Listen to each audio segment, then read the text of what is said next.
श्री दत्तात्रेय अष्टोत्तर शतनामावली। ओम श्री दत्ताय नमः।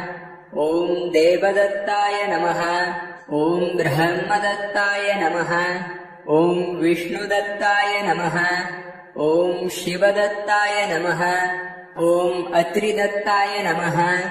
ओम आत्रेयाय नमः। ओम अत्रिवरदाय नमः। ओम अनुसूयायै नमः। ओम अनुसूयासूनवे नमः। ओम अवधूताय नमः। ओम धर्माय नमः। ओम धर्मपरायणाय नमः। ओम धर्मपतये नमः। ओम सिद्धाय नमः। ओम सिद्धिदाय नमः। ओम सिद्धिपतये नमः। ओम सिद्धसेविताय नमः। ओम गुरवे नमः। ओम गुरुगम्याय नमः। ओम गुरुर्गुरुतराय नमः। ओम गरिष्ठाय नमः। ओम वरिष्ठाय नमः। ओम महिष्ठाय नमः। ओम महात्मने नमः। ओम योगाय नमः। ओम योगगम्याय नमः। ओम योगी देशकराय नमः। ओम योगरतये नमः। ओम योगीशाय नमः। ओम योगाधीशाय नमः। ओम योगपरायणाय नमः। ओम योगिध्येयाङ्घ्रिपङ्कजाय नमः। ओम दिगम्बराय नमः। ओम दिव्याम्बराय नमः। ओम पीताम्बराय नमः। ओम श्वेताम्बराय नमः। ओम चित्राम्बराय नमः। ओम बालाय नमः। ओम बालवीर्याय नमः। ओम कुमाराय नमः। ओम किशोराय नमः। ओम कन्दर्पमोहनाय नमः। ओम अर्धाङ्गलिङ्गिताङ्गनाय नमः। ओम सुरागाय नमः। ओम विरागाय नमः। ओम वीतरागाय नमः। ओम अमृतवर्षिणे नमः। ओम उग्राय नमः। ओम अनुग्ररूपाय नमः। ओम स्थविराय नमः। ओम स्थवीयसे नमः। ओम शान्ताय नमः। ओम अघोराय नमः। ओम गूढाय नमः। ओम ऊर्ध्वरेतसे नमः। ओम एकवक्त्राय नमः। ओम अनेकवक्त्राय नमः। ओम द्विनेत्राय नमः। ओम त्रिनेत्राय नमः। ओम द्विभुजाय नमः। ओम षड्भुजाय नमः। ओम अक्षमालिने नमः। ओम कमण्डलुधारिणे नमः। ओम शूलिने नमः। ओम डमरुधारिणे नमः। ओम शङ्खिने नमः। ओम गदिने नमः। ओम मुनये नमः। ओम मौलिने नमः। ओम विरूपाय नमः। ओम स्वरूपाय नमः। ओम सहस्रशिरसे नमः। ओम सहस्राक्षाय नमः। ओम सहस्रबाहवे नमः। ओम सहस्रायुधाय नमः। ओम सहस्रपादाय नमः। ओम सहस्रपद्मार्चिताय नमः। ओम पद्महस्ताय नमः। ओम पद्मपादाय नमः। ओम पद्मनाभाय नमः। ओम पद्ममालिने नमः। ओम पद्मगर्भारुक्षाणाय नमः। ओम पद्मकीजल्कवर्चसे नमः। ओम ज्ञानिने नमः। ओम ज्ञानगम्याय नमः। ओम ज्ञानविज्ञानमूर्तये नमः। ओम ध्यानिने नमः। ओम ध्याननिष्ठाय नमः। ओम ध्यानस्तिमितमूर्तये नमः। ओम धूलिधूसरिताङ्गाय नमः। ओम चन्दनलिप्तमूर्तये नमः। ओम भस्मधुलितदेहाय नमः। ओम दिव्यगन्धानुलेपिने नमः। ओम प्रसन्नाय नमः। ओम प्रमत्ताय नमः। ओम प्रकृष्टार्थप्रदाय नमः। ओम अष्टैश्वर्यप्रदाय नमः। ओम वरदाय नमः।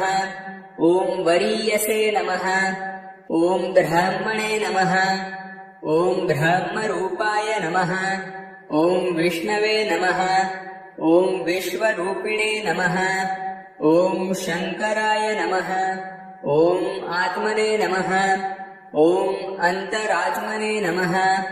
ॐ परमात्मने नमः। ॐ श्रीदत्ताय नमः। ॐ देवदत्ताय नमः। ॐ ब्रह्मदत्ताय नमः। ॐ विष्णुदत्ताय नमः। ॐ शिवदत्ताय नमः। ॐ अत्रिदत्ताय नमः। ॐ आत्रेयाय नमः।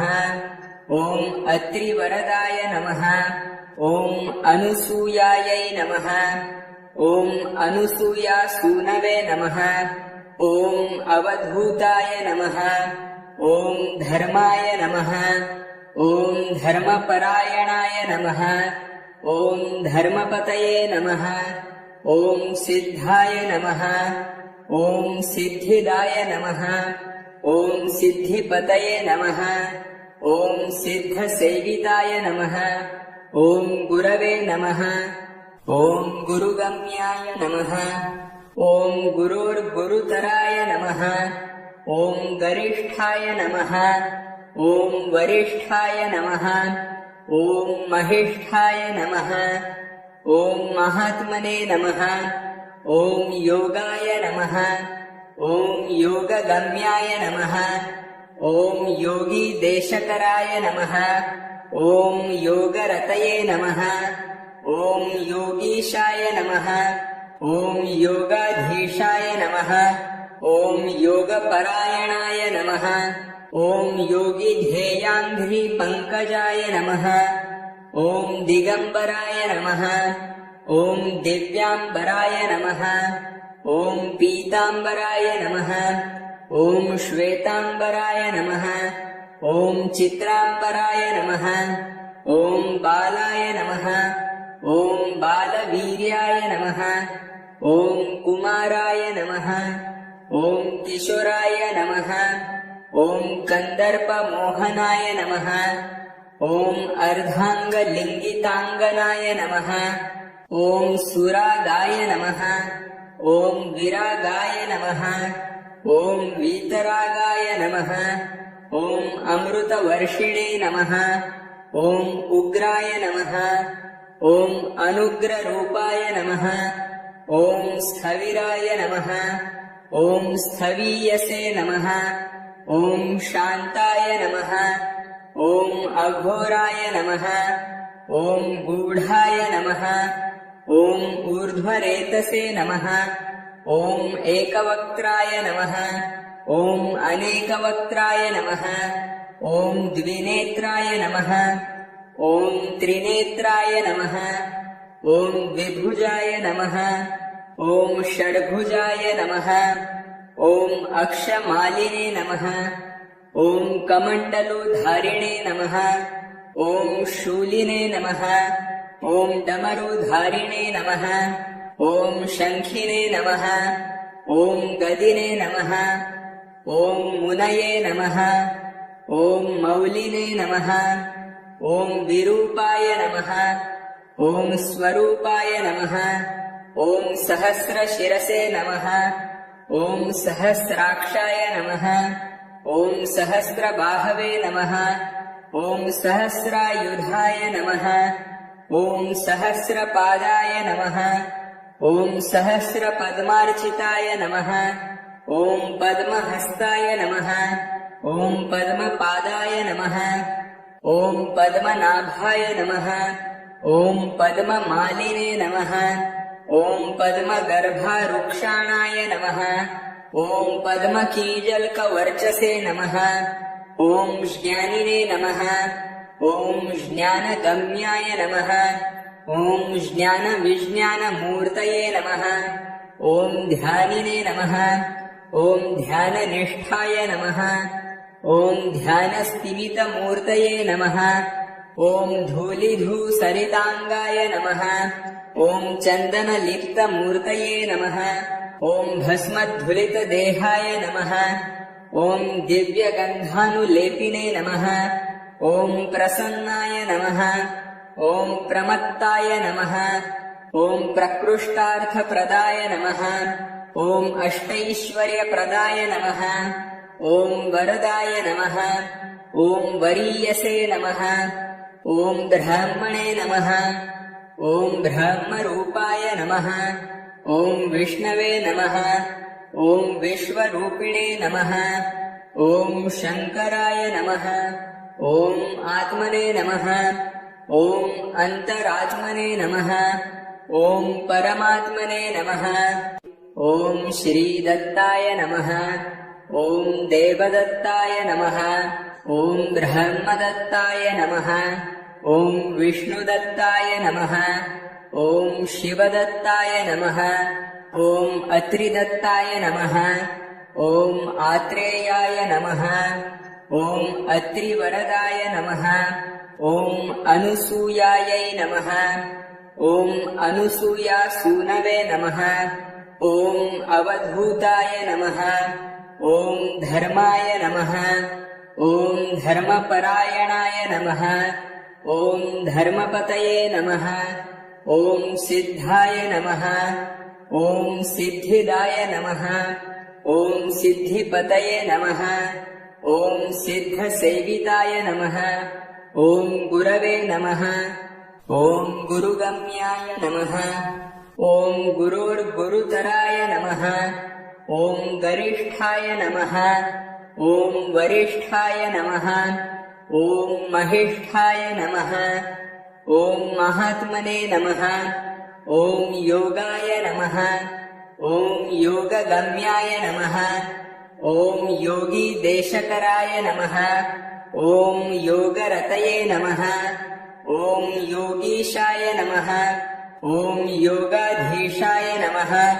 ॐ योगपरायणाय नमः। ॐ योगिध्येयान्ध्रीपङ्कजाय नमः। ॐ दिगम्बराय नमः। ॐ दिव्याम्बराय नमः। ॐ पीताम्बराय नमः। ॐ श्वेताम्बराय नमः। ॐ चित्राम्बराय नमः।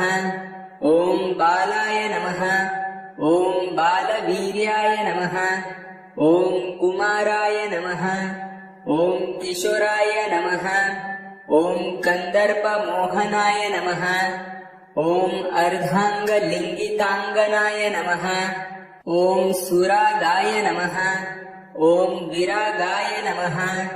ॐ वीतरागाय नमः। ॐ अमृतवर्षिणे नमः। ॐ उग्राय नमः। ॐ अनुग्ररूपाय नमः। ॐ स्थविराय नमः। ॐ स्थवीयसे नमः। ॐ शान्ताय नमः। ॐ अघोराय नमः। ॐ गूढाय नमः। ॐ ऊर्ध्वरेतसे नमः। ॐ एकवक्त्राय नमः। ॐ अनेकवक्त्राय नमः। ॐ द्विनेत्राय नमः। ॐ त्रिनेत्राय नमः। ॐ द्विभुजाय नमः। ॐ षड्भुजाय नमः। ॐ अक्षमालिने नमः। ॐ कमण्डलुधारिणे नमः। ॐ शूलिने नमः। ॐ डमरुधारिणे नमः। ॐ शङ्खिने नमः। ॐ गदिने नमः। ॐ मुनये नमः। ॐ मौलिने नमः। ॐ विरूपाय नमः। ॐ स्वरूपाय नमः। ॐ सहस्रशिरसे नमः। ॐ सहस्राक्षाय नमः। ॐ सहस्रबाहवे नमः। ॐ सहस्रायुधाय नमः। ॐ सहस्रपादाय नमः। ॐ सहस्रपद्मार्चिताय नमः। ॐ पद्महस्ताय नमः। ॐ पद्मपादाय नमः। ॐ पद्मनाभाय नमः। ॐ पद्ममालिने नमः। ॐ पद्मगर्भारुक्षाणाय नमः। ॐ पद्मकीजल्कवर्चसे नमः। ॐ ज्ञानिने नमः। ॐ ज्ञानगम्याय नमः। ॐ ज्ञानविज्ञानमूर्तये नमः। ॐ ध्यानिने नमः। ॐ ध्याननिष्ठाय नमः। ॐ ध्यानस्तिमितमूर्तये नमः। ॐ धूलिधूसरिताङ्गाय नमः। ॐ चन्दनलिप्तमूर्तये नमः ॐ भस्मधुलितदेहाय नमः ॐ दिव्यगन्धानुलेपिने नमः ॐ प्रसन्नाय नमः ॐ प्रमत्ताय नमः ॐ प्रकृष्टार्थप्रदाय नमः ॐ अष्टैश्वर्यप्रदाय नमः ॐ वरदाय नमः ॐ वरीयसे नमः ॐ ब्राह्मणे नमः ॐ ब्रह्मरूपाय नमः ॐ विष्णवे नमः ॐ विश्वरूपिणे नमः ॐ शङ्कराय नमः ॐ आत्मने नमः ॐ अन्तरात्मने नमः ॐ परमात्मने नमः ॐ श्रीदत्ताय नमः ॐ देवदत्ताय नमः ॐ ब्रह्मदत्ताय नमः ॐ विष्णुदत्ताय नमः ॐ शिवदत्ताय नमः ॐ अत्रिदत्ताय नमः ॐ आत्रेयाय नमः ॐ अत्रिवरदाय नमः ॐ अनुसूयायै नमः ॐ अनुसूयासूनवे नमः ॐ अवधूताय नमः ॐ धर्माय नमः ॐ धर्मपरायणाय नमः ॐ धर्मपतये नमः ॐ सिद्धाय नमः ॐ सिद्धिदाय नमः ॐ सिद्धिपतये नमः ॐ सिद्धसेविताय नमः ॐ गुरवे नमः ॐ गुरुगम्याय नमः ॐ गुरोर्गुरुतराय नमः ॐ गरिष्ठाय नमः ॐ वरिष्ठाय नमः ॐ महिष्ठाय नमः ॐ महात्मने नमः ॐ योगाय नमः ॐ योगगम्याय नमः ॐ योगीदेशकराय नमः ॐ योगरतये नमः ॐ योगीशाय नमः ॐ योगाधीशाय नमः ॐ योगपरायणाय नमः ॐ योगिध्येयाङ्घ्रिपङ्कजाय नमः ॐ दिगम्बराय नमः ॐ दिव्याम्बराय नमः ॐ पीताम्बराय नमः ॐ श्वेताम्बराय नमः ॐ चित्राम्बराय नमः ॐ बालाय नमः ॐ बालवीर्याय नमः ॐ कुमाराय नमः ॐ किशोराय नमः ॐ कन्दर्पमोहनाय नमः ॐ अर्धाङ्गलिङ्गिताङ्गनाय नमः ॐ सुरागाय नमः ॐ विरागाय नमः ॐ वीतरागाय नमः ॐ अमृतवर्षिणे नमः ॐ उग्राय नमः ॐ अनुग्ररूपाय नमः ॐ स्थविराय नमः ॐ स्थवीयसे नमः ॐ शान्ताय नमः ॐ अघोराय नमः ॐ गूढाय नमः ॐ ऊर्ध्वरेतसे नमः ॐ एकवक्त्राय नमः ॐ अनेकवक्त्राय नमः ॐ द्विनेत्राय नमः ॐ त्रिनेत्राय नमः ॐ द्विभुजाय नमः ॐ षड्भुजाय नमः ॐ अक्षमालिने नमः ॐ कमण्डलुधारिणे नमः ॐ शूलिने नमः ॐ डमरुधारिणे नमः ॐ शङ्खिने नमः ॐ गदिने नमः ॐ मुनये नमः ॐ मौलिने नमः ॐ विरूपाय नमः ॐ स्वरूपाय नमः ॐ सहस्रशिरसे नमः ॐ सहस्राक्षाय नमः ॐ सहस्रबाहवे नमः ॐ सहस्रायुधाय नमः ॐ सहस्रपादाय नमः ॐ सहस्रपद्मार्चिताय नमः ॐ पद्महस्ताय नमः ॐ पद्मपादाय नमः ॐ पद्मनाभाय नमः ॐ पद्ममालिने नमः ॐ पद्मगर्भारुक्षाणाय नमः ॐ पद्मकीजल्कवर्चसे नमः ॐ ज्ञानिने नमः ॐ ज्ञानगम्याय नमः ॐ ज्ञानविज्ञानमूर्तये नमः। ॐ ध्यानिने नमः। ॐ ध्याननिष्ठाय नमः। ॐ ध्यानस्तिमितमूर्तये नमः। ॐ धूलिधूसरिताङ्गाय नमः। ॐ चन्दनलिप्तमूर्तये नमः। ॐ भस्मधुलितदेहाय नमः। ॐ दिव्यगन्धानुलेपिने नमः। ॐ प्रसन्नाय नमः। ॐ प्रमत्ताय नमः। ॐ प्रकृष्टार्थप्रदाय नमः। ॐ अष्टैश्वर्यप्रदाय नमः। ॐ वरदाय नमः। ॐ वरीयसे नमः। ॐ ब्राह्मणे नमः। ॐ ब्रह्मरूपाय नमः। ॐ विष्णवे नमः। ॐ विश्वरूपिणे नमः। ॐ शङ्कराय नमः। ॐ आत्मने नमः। ॐ अन्तरात्मने नमः। ॐ परमात्मने नमः। ॐ श्रीदत्ताय नमः। ॐ देवदत्ताय नमः। ॐ ब्रह्मदत्ताय नमः। ॐ विष्णुदत्ताय नमः। ॐ शिवदत्ताय नमः। ॐ अत्रिदत्ताय नमः। ॐ आत्रेयाय नमः। ॐ अत्रिवरदाय नमः। ॐ अनुसूयायै नमः। ॐ अनुसूयासूनवे नमः। ॐ अवधूताय नमः। ॐ धर्माय नमः। ॐ धर्मपरायणाय नमः। ॐ धर्मपतये नमः। ॐ सिद्धाय नमः। ॐ सिद्धिदाय नमः। ॐ सिद्धिपतये नमः। ॐ सिद्धसेविताय नमः। ॐ गुरवे नमः। ॐ गुरुगम्याय नमः। ॐ गुरोर्गुरुतराय नमः। ॐ गरिष्ठाय नमः।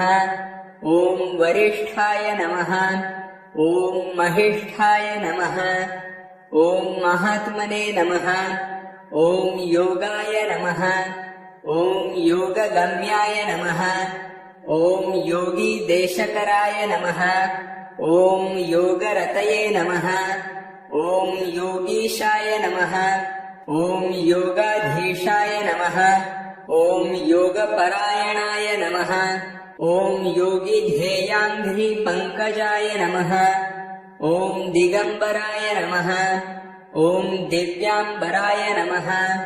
ॐ पीताम्बराय नमः। ॐ श्वेताम्बराय नमः। ॐ चित्राम्बराय नमः। ॐ बालाय नमः।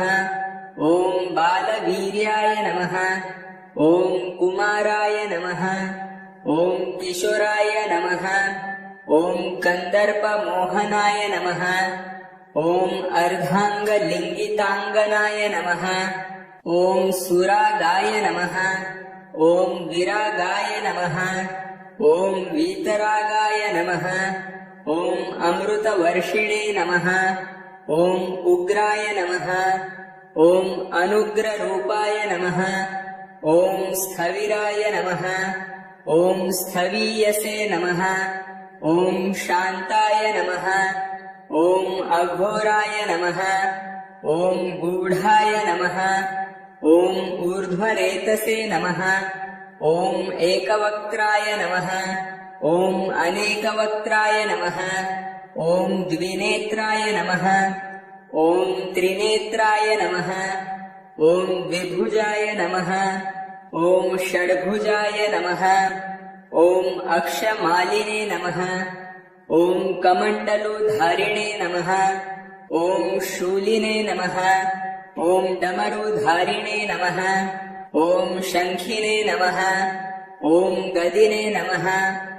ॐ मुनये नमः। ॐ मौलिने नमः।